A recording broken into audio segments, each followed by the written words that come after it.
Hi everyone, my name is Bianca, and welcome to Eres Tea Talks, where we spill the tea on taboo topics affecting our community.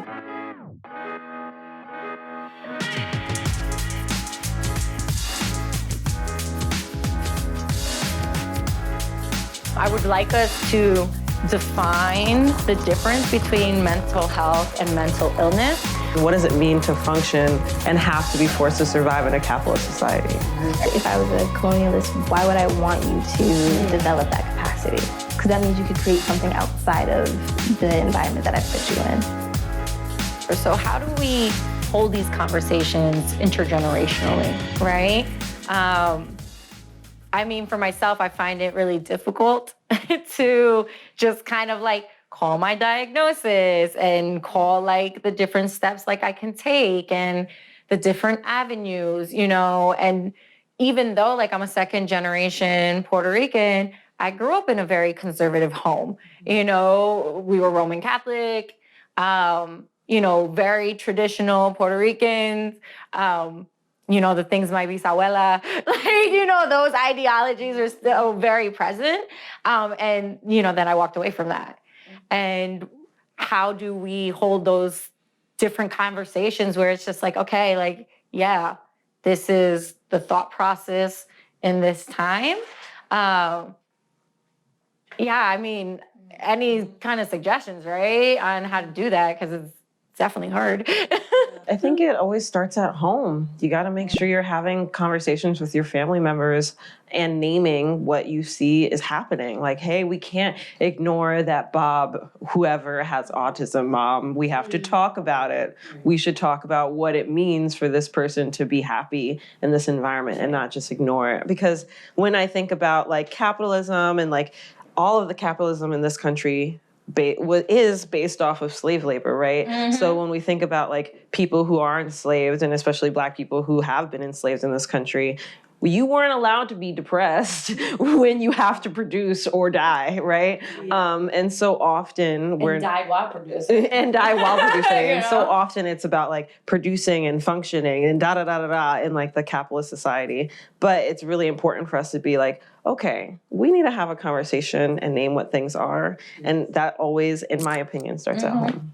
Yeah, I think that, for me, I can use an example, like with me and my mom, like she was first generation, she's Afro-Panamanian, indigenous Afro-Panamanian. And a lot happened for her in that migration process. And that's something that I've learned to ask the people that I serve, people I work with, or clients. I don't like that word, but it's sort of like, can you tell me your migration story? Like, who did you leave behind?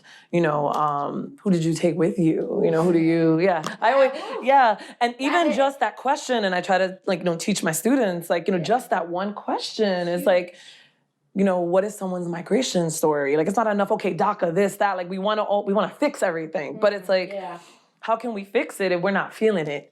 We need to feel it first. Like, you need to feel it, and then we can get to the place of understanding the systems around it. So, like, even with us, like, sometimes I find myself talking about neoliberalism and capitalism, and it's real, and we do need to know all this, right? Like, we need to be conscious and armed with it. And I think we'd all agree, because we all do, and I think we do the work, and we also need to feel it. And it always sounds cool on like an Instagram post, right? But like doing the work, right? Yeah. Right? And it's like, oh, the journey and this, and not trying to shade anyone, but it's like the journey is dark, it's muddy, it's shadow work. Yeah, it's shadow work. And a lot of people. I mean, to your question about intergeneration, like I know for me, having to ask those kinds of questions to your mom and your grandmother, like, what's your real story? Right? Because I think that'll bridge that gap. They're not resisting the new age stuff because, they don't understand it. I mean, there is also a lack of understanding, right? When we're using terms like neoliberalism and pathology, because for them, it's like, well, what does that mean? And having to break it down in more simpler terms. Do you mean they understand it, but they don't know how to name it? I'm saying they live it. And that's how you bridge that gap. Ask them their story. And I know for me, that takes me out of my doctorate student mind who wants to understand it all, the clinician who wants to fix it. And then it's like, know, this is like from your position of where you're at. Do you know your mother's story? Do you know your grandmother's story? And then maybe you could be a little bit more understanding of why they'd rather go pray than go sit in a therapist's office. And I have so much more compassion for that, and I can kind of let go.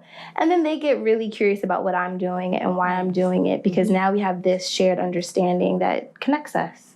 So I would say find points of connections and know your family's story before completely distancing and walking away, because there's a lot of gems in that. Like I have a Christian Black church background, and I don't agree with all of it, but I also know there's a lot of African indigenous knowledge that's in there. They may not name it, they may not label it, they may not have words for it, but they're living it. And so to push it all away and forget that that's in there would be, I think, foolish on my part.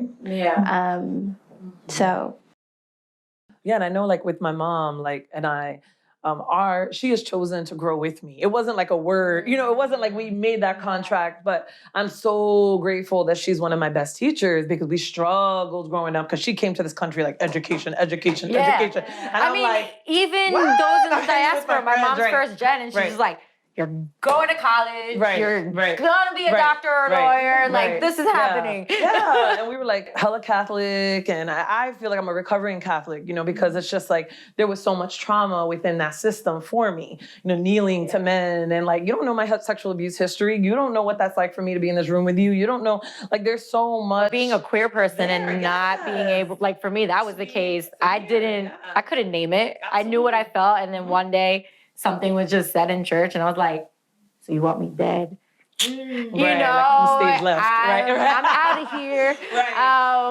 And walking away and experimenting, you know? Yeah. So for me, like the reclaiming of some of like my indigenous, but as well as like, you know, spiritualismo and santeria, and like reclaiming it, slowly walking into it. Like when I first started my path years ago, it was like, oh, I feel like a poser. I don't feel like I have a right, like this and this and that. And then you always have a right. You always have a right to claim your ancestry. Right, but it took so long. You know, it's almost like it takes so long. And I think that that's what also happens with folks of color. Because there's gatekeepers. Yeah. You know, like, and we don't want to admit that, certain groups of color are gatekeepers. You know, when it comes to Blackness, there are gatekeepers. When it comes to indigenous medicine, there are gatekeepers. And trying to find a way in reclaiming that, but also being honest with where your journey has come from to lead you here. You know, because as people of color, we can still co-opt and we can still appropriate, you know, and we don't realize that, and we don't talk about that. So many of those gatekeepers are also very genocidal in terms of like keeping people away from connecting with their ancestry and keeping people away from connecting with healing practices that are going to help them. And I'm just like, if you are keeping people away from connecting with the things that are going to help them, you don't really want them to live that long, do you? Yes.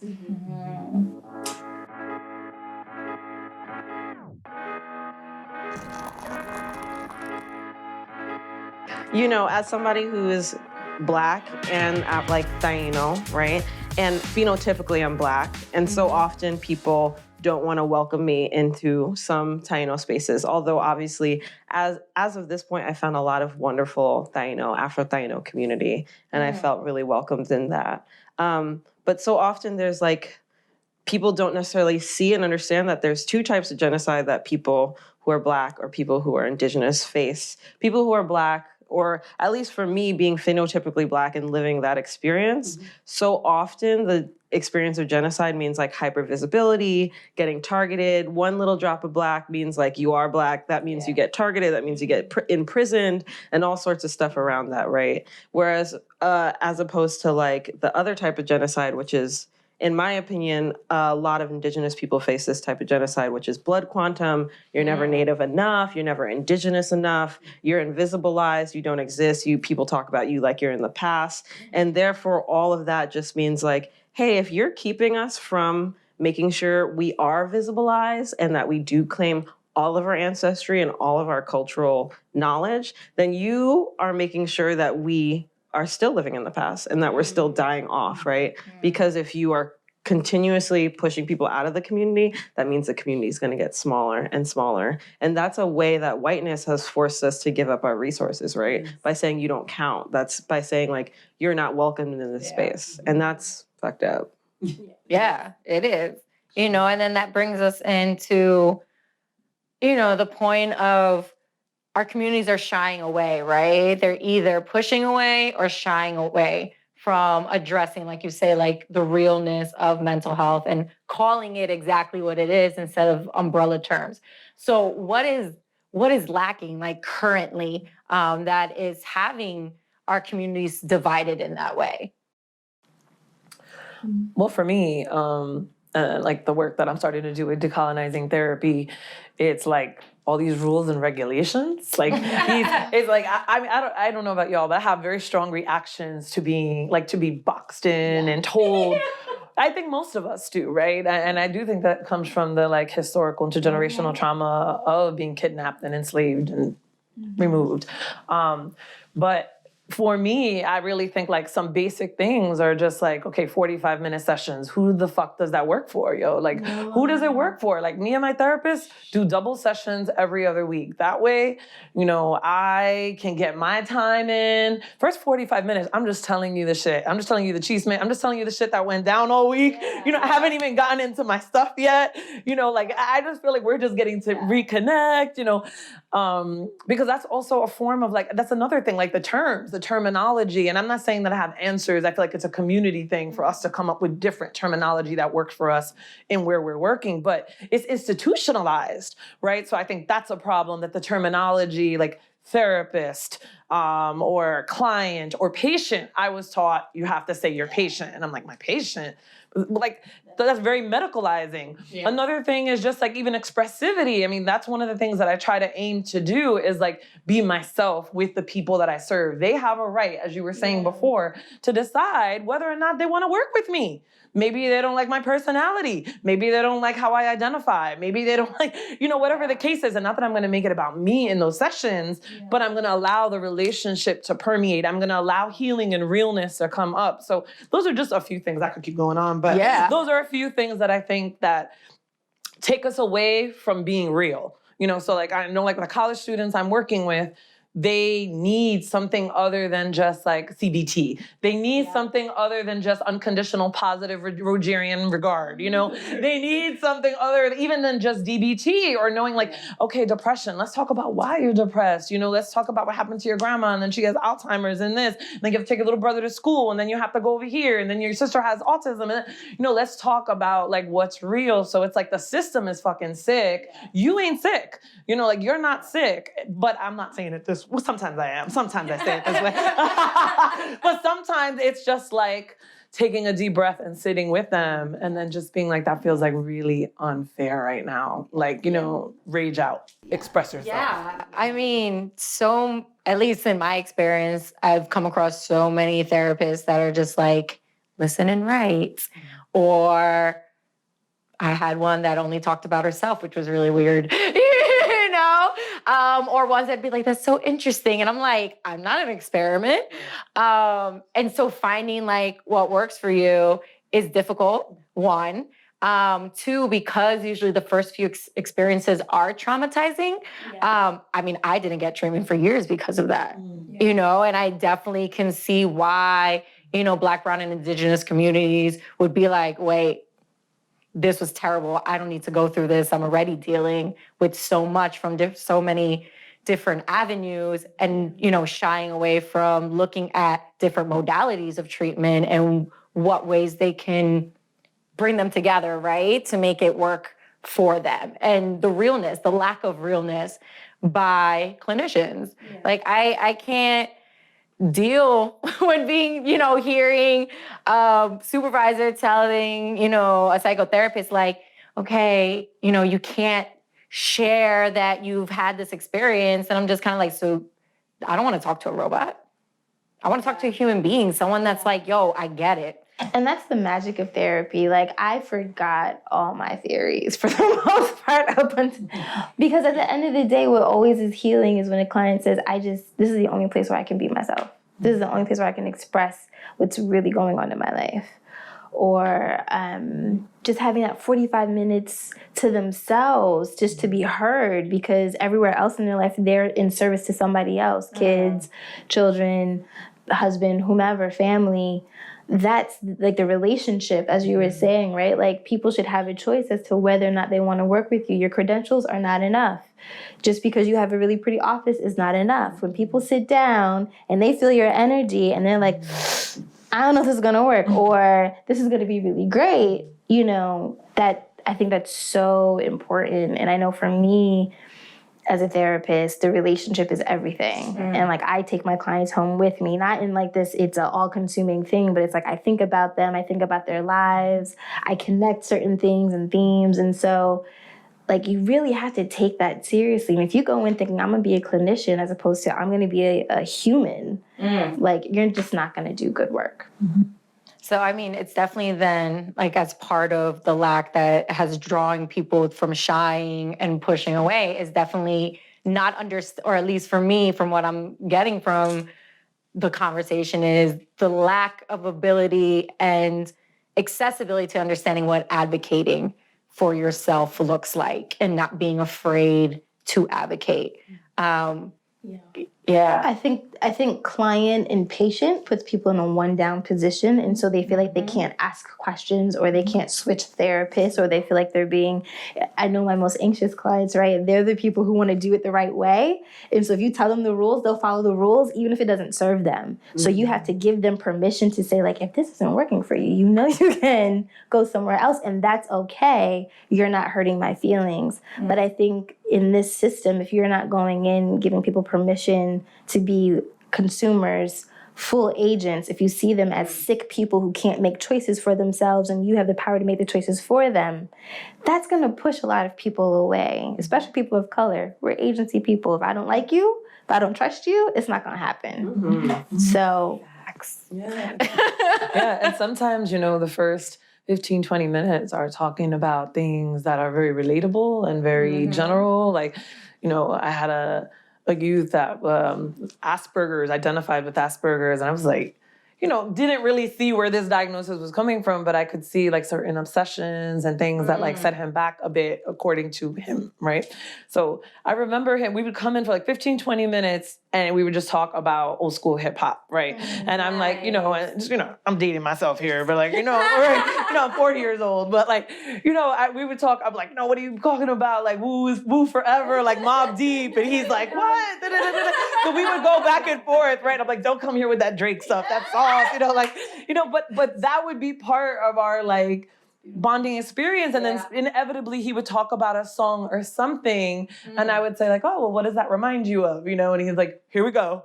I know that you're doing it. I was like, what? I'm just wondering, because, you know, they're talking about their mom in that song. It's like, so what do you want to talk about? Right? So sometimes it's the opening. Yeah, and sometimes our people need that. And I speak for myself as well as the people that I serve. Like, I don't think we have enough rest. You know, I don't think we have enough rest. I'm gonna say it again, slow. Like, I don't think we have enough rest.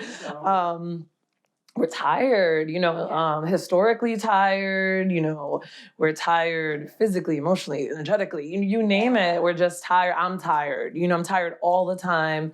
And I don't say that, you know, to be taken care of, but rather to say that we need to slow down and we have to constantly, on some level, right, like intrapsychically feel that we have to be 8 steps ahead of the oppressor, of whiteness, right? I have to work that much harder in a meeting and use my words and enunciate and articulate a certain way because of how I walk in the room and how I walk in this world, you know, and they're not gonna hear me. They're not gonna take me for face value. So it's just like, that shit is exhausting. You know, worrying about paying bills is exhausting. Worrying about the people I love in my community, exhausting. Then going out there on the front lines and organizing and doing, you know, like feeling bad that I'm not out there at 12 o'clock in the morning, you know, in the rain, you know, fighting for something at the same time. So I just feel like it's all exhausting and we put so much on ourselves. And because we're exhausted, right, we can't hold space for one another. And so I think it's really interesting, right, to see the lack of space that's able to be held because we're tired. And then we realize why 45 minutes of a session in a space that is holding for us is not enough. what this looks like in particular, right, for trans women, femmes, gender nonconforming individuals, individuals that identify queer, gender fluid, and even cisgendered women, right? What are we really looking at when we speak about mental health and mental illness and the effects on all of us? So often we're being treated by people who aren't part of our communities, and then they're diagnosing us with some BS. I want people to know that there are clinicians of color out there who are educating themselves and trying to find ways to do this work.